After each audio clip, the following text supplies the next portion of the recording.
Hello everyone. In this video, I'll guide you how to create an artifact in Claude AI in a simple and practical way, so you can use it effectively for projects, writing, or code. First, open Claude AI and log into your account.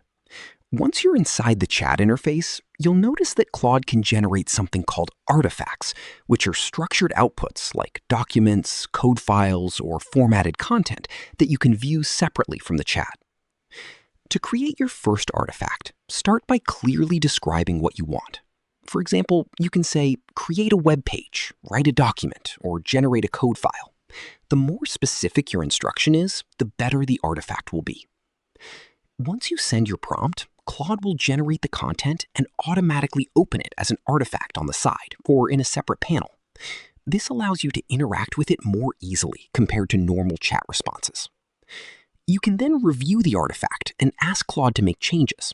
For example, you can say, make the title bigger, fix the layout, or add more sections. Claude will update the artifact in real time based on your instructions. One powerful feature is that artifacts can handle structured outputs like HTML, JavaScript, or full documents. This makes it very useful for developers, writers, and students who need organized results. You can also iterate multiple times. This means you can keep improving the artifact step by step until it matches exactly what you want. Each update replaces or enhances the previous version. Another useful point is that artifacts are interactive. In some cases, like code or web pages, you can preview how they actually work without leaving Claude. Finally, you can copy, export, or reuse the artifact in other projects, depending on your need. This makes it a powerful tool for productivity and content creation.